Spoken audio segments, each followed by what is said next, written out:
Bloomington-Normal's top tourism official is stepping down.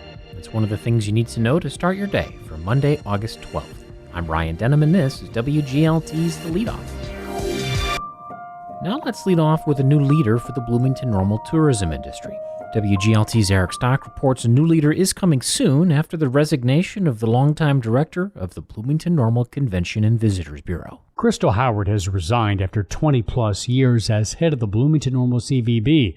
The organization's board chair, Beth Wisman, says Howard led the CVB through a period of significant community growth and made it attractive to visitors. She really did create this brand and this style of good service and good quality experience. So when the community hosted these events, the people walked away feeling good about it, and we continue to win those bids. Wisman says the CVB is looking for a new director who can think big, build and maintain community partnerships, and help it gear up for the Route 66 Centennial celebration in 2 years. How do we make sure that we are relevant and we are efficient and we are exciting well beyond 2026? The CVB estimates visitors generated $7.5 million in economic impact in Bloomington-Normal last year. For The Leadoff, I'm Eric Stock. Here are some other stories we're following in the WGLT newsroom. A federal mediator is intervening in bargaining between Illinois State University and the union that represents non-tenure track faculty. Union President Sarah Hall says the main sticking point between the two groups is financial. Bargaining will resume Wednesday. The McLean County Board should determine this week whether public health nurses employed by the county deserve higher pay. Health Department Administrator Jessica McKnight says it's been a struggle to fill nursing positions, and there are currently 3 open positions. McKnight says incentives are needed. Sangamon County Sheriff Jack Campbell has announced he will resign no later than the end of the month.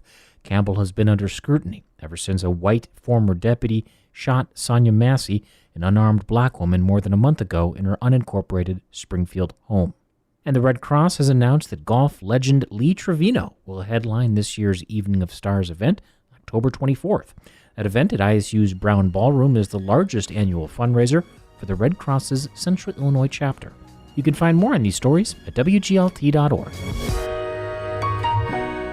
The mayor of Bloomington approves of changes to the county's Behavioral Health Coordinating Council.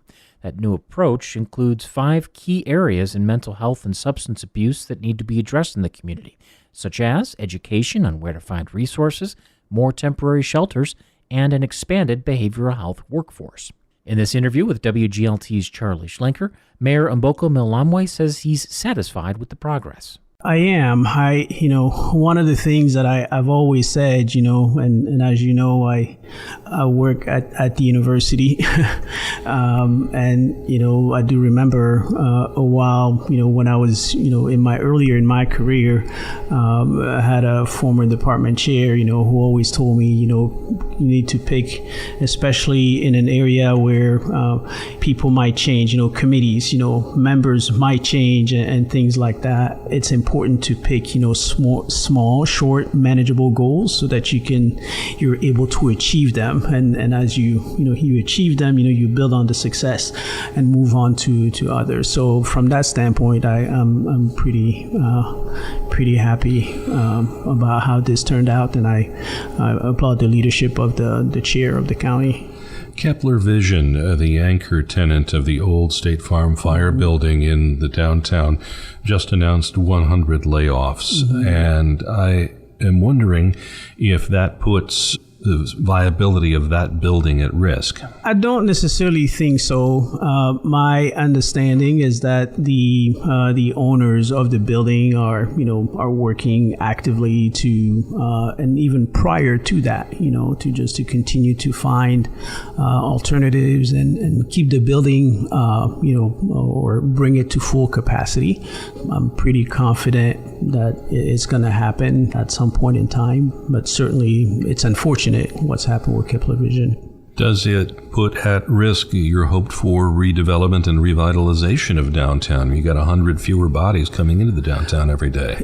Yeah, no, I don't think so, because I do think with the plans that we have in place, as you remember, we did the streetscape plan, but we also have a the TIF, and now I can tell you without going into details, but there is quite a bit of interest that this has generated. So I'm feeling pretty confident. Of course, we have to work out details and things like that. But I think at some point, we're going to see some proposals that would come to council for review. So from that standpoint, I'm not too concerned, and that's the reason why I think you have to have very robust economic development ecosystem and ideas and things. You might remember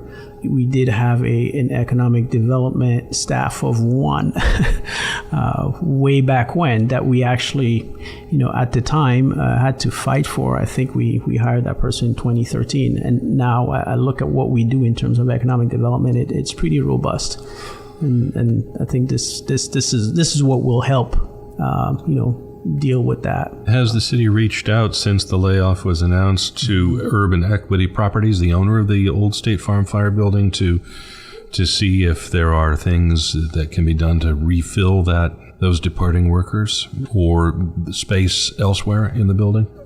I know that we are always actively engaged in conversation with them, and so, like I said, there were plans. They had ideas prior to that, and I think we'll see them. I'm hoping that they can execute on those plans. That's Bloomington Mayor Mboka Mwilambwe speaking with WGLT's Charlie Schlenker. You can hear the rest of their conversation tonight at 5 on WGLT's news magazine, Sound Ideas. And before we let you go, the mayor and the rest of the Bloomington City Council will meet tonight at 6 at the Government Center. On the agenda are plans to hire a consulting firm to improve city operations. That's it for today. I'm Ryan Denham. The show is produced by Rosalie Truback. You can subscribe to The Leadoff on the NPR app or wherever you listen.